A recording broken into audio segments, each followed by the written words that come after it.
Bonjour tout le monde, bienvenue au canal WIC, mon nom est Rifad.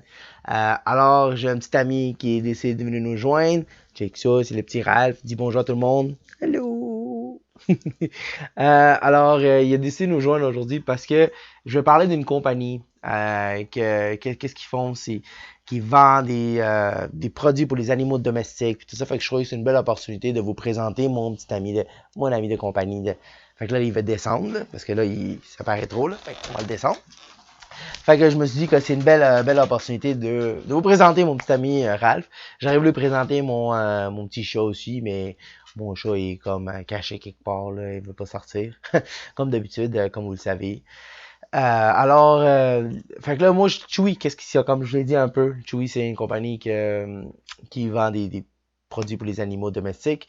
Ils vendent pas tout ça en ligne. Ils vendent des produits comme nourriture, des jouets, des petits cossins, tout ça pour les animaux domestiques. Ils vendent ça en ligne. Fait que c'est comme Amazon.com, mais pour les animaux. Fait que on pourrait dire ça simple comme ça. Puis autres, les ventes. Là, on va embarquer. Avant d'embarquer là-dessus, le vidéo va vraiment consister que je parle un peu avant de parler de la compagnie, les positifs, les négatifs de la compagnie, puis finir un peu avec mon opinion sur la compagnie. Pour vous dire les positifs de la compagnie, la compagnie quand même fait des ventes. Ça, c'est vraiment étonnant, mais pas étonnant, mais je veux dire, c'est quand même bien, je veux dire. Parce que les ventes, ils ont passé de 2,1 milliards à 3,5 milliards année en année. Puis comme vous voyez, les années d'avant, c'est quasiment triplé leur montant. Fait que ça démontre qu'il y a une clientèle pour qu'est-ce qu'ils font. Puis ça démontre qu'il y a un besoin, je pourrais dire. Puis ils font quelque chose de bien. Fait que ça démontre qu'ils sont en train de grandir. Fait qu'il y a il y a quelque chose pour ça. Alors, il faut pas le négliger, comme on dit. On continue un peu parce qu'il y a des compagnies récemment qui sont introduites à la bourse, comme récemment typique comme Lyft. Les autres sont introduits. Puis, on compare avec le chiffre d'affaires. On va dire qu'ils ont fait 2,16 milliards. Pinterest, ils ont fait 755 millions. Puis Beyond Meat, 87 millions. Fait que si vous comprenez que je suis dans tout ça, c'est plus gros qu'on pense. Puis là, souvent, vous allez dire, mais là, c'est pas la même industrie, c'est pas qu'est-ce qu'ils font. Je comprends totalement, parce que chaque industrie a des différents besoins, différentes clientèles. Mais reste pareil, faut pas négliger qu'ils ont quand même réussi à faire 3,5 millions, puis ils sont pas, c'est plus qu'on pense, on pourrait dire. Même pendant la récession, l'industrie pour le secteur pour les animaux domestiques que le monde y achète, même pendant la récession, ça a augmenté. Parce qu'en l'année 2008, 2009, 2010, ça a quand même croître quand le monde il coupait sur beaucoup de dépenses. Fait que cela démontre que le monde sont prêts à couper sur le restaurant, pour les autos, les affaires de même, mais quand ça arrive pour les animaux domestiques, ils coupent pas parce que plus qu'on avance, plus qu'ils font un peu partie de la famille en général. Les animaux domestiques, c'est comme ça qu'on les voit. On va faire la famille, on va s'assurer qu'ils sont nourris, ils ont de la bonne bouffe, sont bien gardés. Fait que ça continue de plus en plus que le monde prend comme ça. Fait qu'ils couperont pas ça, ils couperont sur d'autres choses. C'est la récession. Fait que cela dit, ça dit pas que la compagnie est comme proof récession, là. On va dire, si une récession frappe, ça ne tombera pas. Oui, ça va dropper, mais ça ne dropera pas aussi intense que, je pense, d'autres industries comme la restauration, enfin, de même. On continue, puis la perte. La perte, c'est parce qu'il y a une compagnie qui est, comme beaucoup, investie sur la croissance. Ils ont des pertes, malheureusement. Fait que ça démontre quand même que leur perte est réduite année en année. Ça a passé de 338 millions à 267 millions. Fait que ça montre que ça descend. Mais on va voir avec les résultats financiers qui vont sortir souvent dans les mois qui viennent. Ça va être intéressant de voir si ça continue dans cette même tendance-là. Le PDG, lui, il a travaillé chez Amazon depuis 2013 à 2017 en tant que directeur et directeur général. Vous allez me dire pourquoi je mentionne ça. Parce que je trouve qu'il amène la mentalité Amazon chez Chewy. Euh, Parce que comment il parle avec Chewy puis comment Chewy fonctionne, c'est très ressemblant à Amazon en termes de qui sont très focus sur leurs clients, sont très obsédés pour s'assurer que les clients sont satisfaits. Ils restent dans leur plateforme, ils achètent de leur plateforme, puis ils reviennent. Euh, Parce que il fait des affaires comme il fait des partenariats avec les artistes locaux qui vont chez vous puis qui fait des peintures de votre chien. C'est une perte d'argent pour eux autres, mais les autres, ça les dérange pas et je fais ça parce que ça fait un lien. Puis là, vous allez souvent prendre ça, vous allez mettre ça, je sais pas, dans votre chambre, dans le salon, dans le même. Fait que ça fait en sorte que chaque fois que vous allez voir ça, ça va vous rappeler de Chewy. Ça vous ramène sur la plateforme. Fait que c'est ça qui est spécial de ça. Ils ont réussi à rentrer chez vous d'une manière comme assez bien. Puis une autre façon, c'est aussi les envois de cartes. C'est exemple, votre chien décède, il envoie des cartes comme ça pour vous. Fait que c'est quand même bien. Comme il essaie de vraiment montrer une touche humaine à une grosse compagnie comme ça. C'est quelque chose ça bien pour les autres. Puis on continue. Les marges de brut, ça augmente, fait que ça démontre bien. Puis aussi, la compagnie est comme une compagnie SaaS, on pourrait dire, parce qu'avec l'abonnement, ils ont un abonnement Prime, on pourrait dire, similaire à Amazon Prime. Fait qu'avec cet avantage-là, ils ont pu générer 3,5 millions avec juste 77 millions de capital investi. Fait que ça montre que le monde qui s'abonne à ça, là, il revient. Il revient puis il achète. Il achète. Fait que ça, c'est quand même bien. Alors, fait que ça démontre un peu les positifs. On passe au négatif. Le négatif, une des plus gros reculs de la compagnie, c'est vraiment les doubles classes d'actions. Parce que PetSmart, il détient 70% des voix avec classe B.